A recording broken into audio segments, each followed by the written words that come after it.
Van life is supposed to be the ultimate modern dream: aesthetic lighting, cozy wood panels, and walking up to a misty mountain sunrise. But Andre Ovredal's Passenger poses a terrifying question. What happens when your custom $20,000 mobile home becomes a literal, escapable rolling casket? If you bought a ticket expecting a sleek, tightly wound survival thriller, I have some bad news for you. This movie doesn't just run out of gas, it actively drives itself directly into a ditch before the halfway mark. This isn't The Hitcher, a gritty road terror horror film. It's almost more like a classic haunted house movie within the confines of a cramped, custom orange high-tech van. You would think, oh, this sounds like a claustrophobic horror movie. Not really. And you know, the teaser trailer, the marketing, it got my ass. I'm like, I'll check this out. And it's like the one where it keeps going past on the road, a car driving, passing the same guy, and then he turns right for like the third time and the guy's in his passenger seat. That is the opening of the movie and the best part. The atmospheric tension sort of vanishes and is replaced with like predictable modern jump scares. And there's like this awkward shift back and forth. Like 1 minute you're watching like a tense indie relationship drama, and then it goes back to like a black-eyed demon trying to jump scare you where they're warping space-time. It's almost like two scripts stitched together with duct tape. And the entity itself is not very interesting. It's like a mummified ghost vampire. It looks like a dehydrated Ozzy Osbourne. Anyway, what's this movie really about? Because I didn't see anything beyond that teaser trailer. So a story follows Tyler, a privileged Brooklyn yuppie who utterly is consumed by the idealized Instagram filter fantasy of the nomad lifestyle. He convinces his fiancée, Maddie, to pack up her perfectly nice New York apartment, abandon her stability, and hit the road in a heavily customized, expensive orange overland van. But the romanticized dream turns into a pitch-black nightmare on a lonely, rain-slicked country road. Tyler and Maddie happen upon a gruesome, fresh car wreckage. Pulling over to help the driver, their good Samaritan instincts backfire catastrophically. The driver dies, but not before a centuries-old, black-eyed demon entity known as the Passenger transfers its curse to them, branding the side of the expensive rig with a supernatural three-clawed scratch. From that moment on, the open road belongs to the demon, and the couple is trapped inside a moving target. Apparently, Paramount tried this heavy-handed marketing push. I didn't see any of this, but they spread rumors that about tools disappearing and static on walkies and sets being haunted on these remote late-night highway shoots. But, you know, I think the only curse here is the script. Even though I'm just dumping on this movie, it sounds like it's not terribly made on a technical level. It actually looks pretty good. The DP Federico Verratti used a lot of practical lighting. We have like harsh 24-hour gym lot lamps and headlights and road glare. It's looks pretty good. It looks great. There seems to be some backlash on Reddit against Tyler. They say he's like a romantic yuppie, and audiences are actively rooting for the demon to kill him because his obsession with the van life aesthetic, and it blinds him to Maddie's obvious misery.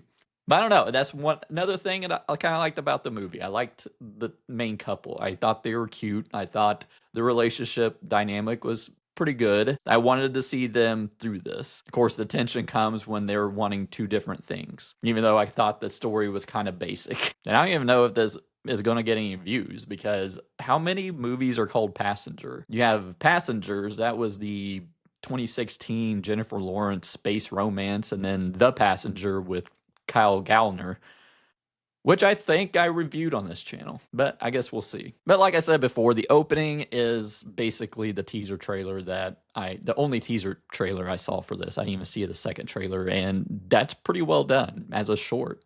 But then it kind of transitions to Tyler and Maddie, and I think the pacing just kind of grinds to a halt, and it just seems really disjointed. And, you know, the performances were fine. The relationship dynamics, I thought it felt real rather than cringy, but the movie, it just doesn't sustain any tension. It's like a erratic flow for the first half. So it's like the movie gives you like a chunk of the relationship drama, then some jump scares. And the teaser trailer jump scare was very effective, but all the other ones, they didn't do anything for me. They didn't make me jump. I was just kind of annoyed by them. But then it transitions back into the relationship drama. And at the midway point, it's painfully obvious that the writer had no idea where to take the story next. And I think that's where it gets a little bit more interesting in a sort of it's so bad, it's kind of good territory. Now, I want to talk about Melissa Leo's character, Diana. So she meets her at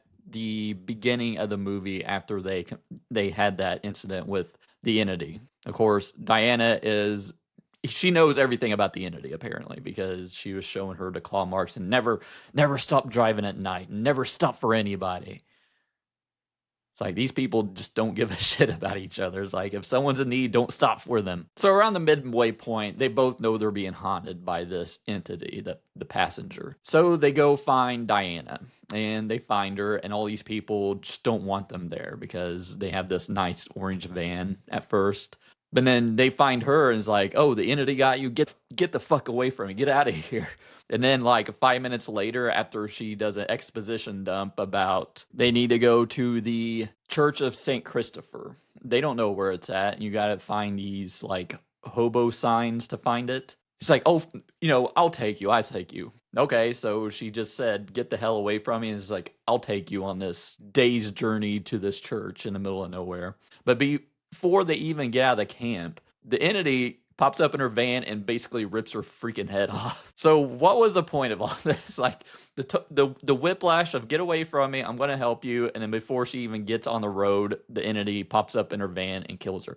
What are the rules to this entity? Like you needed to kind of be infected by it by helping somebody. I guess she did help them, but it just pops up in her van and kills her immediately. There doesn't seem to be any concrete rule. You need rules for supernatural horror for it to work, and there didn't seem to be any here. And the St. Christopher thing came up earlier during the gym when she was at the gym trying to get back to the van, where she wards it off with the emblem of St. Christopher. So basically, this is a ghost vampire, right? It's like the crucifix and the church. So this is like I'm just going to talk about the ending and some of the themes of it. If you want to skip ahead to my final verdict, my spoiler-free final verdict, go ahead. It's in a chapter below. So after the passenger brutally executes the seasoned nomad Diana right in the middle of her camp, Tyler and Maddie realize that they're entirely on their own. They're armed with Diana's parting piece of lore and exposition dump. The holy ground of the dedicated St. Christopher will sap the entity of its supernatural invincibility. So the entity, they're not supposed to drive at night, but the entity, while they're driving during the day, they black out and then wake back up and it's night. Like, what the heck? That's where I'm going with the rules thing again. I'm like, it can just do whatever the fuck it wants, apparently. So they make it to the church and there's a bunch of dead bodies surrounding it, which I believe it's only in the entity's making them see it, so she drives over it. Tyler, he's like taken out and he's just like vacuumed out of the van. He doesn't die. The entity sneaks up behind Maddie while she's trying to drive to the church. She hits the brakes and he goes flying through the windshield. She hits him and is like taking his body to the church, slams into the inside the church into the statue of St. Christopher. The staff comes down. She basically drives the stake, again, vampire into St. Christopher. The whole holy ground around it is making him smoke and everything, like a vampire. And it makes him mortal, I guess, or you can kill him. And it's a cool, like, melting effect on the passenger. And then the whole church with the van inside bursts into flames as Maddie escapes. So emergency services arrive to find a couple alive. They're battered, bruised, and officially traumatized. Tyler and Maddie leave the nomad lifestyle behind for good, choosing to stay together and buy a permanent stationary house. And yes, as the screen cuts to black, a cover of Iggy Pop's The Passenger ironically plays over the end credits. So what are the themes? What's this movie trying to say? I mean, I know it's a throwaway horror movie, but I kind of like to look a little deeper into these things. I think it's a critique of modern algorithmic obsession with nomad culture. I think Tyler represents the peak toxic side of the internet subculture. He is utterly blind by the aesthetic of freedom, leaving the matrix of society and capturing perfectly curated content that he is completely oblivious to his partner's real world misery. The film takes that romanticized Instagram filter fantasy of the open road and systematically destroys it. I mean, the custom high tech orange rig isn't a symbol of liberation, it's a moving coffin. And they say not to stop for anybody, but I think it's a little bit dark and a twisted metaphor about how the world can exploit basic empathy. The rules of this curse are explicitly engineered to trap people who follow their best instincts. I think it plays like on a deeply primal urban legend fear.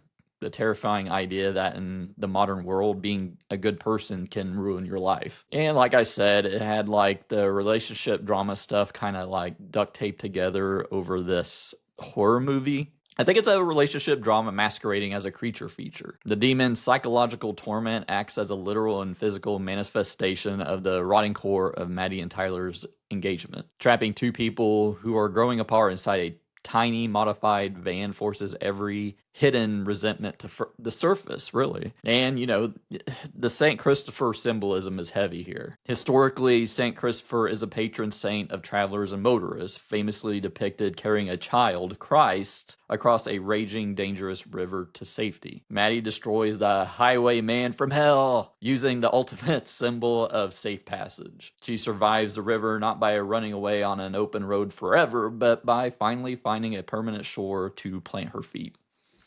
And exploring these things, I can see a better movie could have been made out of this. So if you're somebody who likes Andre Ovredal's earlier atmospheric work like The Autopsy of Jane Doe, there might be just enough technical craftsmanship in the first half of Passenger to warrant a casual view. I think the practical lighting and a lot of the filmmaking is genuinely impressive, but the performances are fine. But if you're looking for a tight, logically sound survival horror that keeps its foot on the gas, this isn't it. At the end of the day, Passenger is outright frustrating watch because it didn't have to be this way. It takes a genuinely unique modern premise, claustrophobic, isolated vulnerability of the van life phenomenon, and completely squanders it on a throwaway, cliche-ridden script. It's a movie propped up entirely by how effective the teaser trailer and a fantastic opening sequence was, leaving the rest of the runtime to wander aimlessly down a road to nowhere.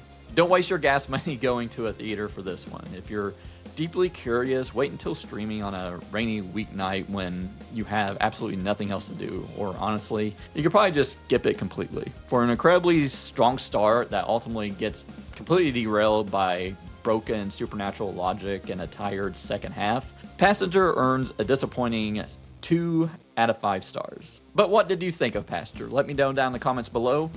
YouTube thinks you'll like one of these other videos by my head. Thanks for watching, and I'll see you next time.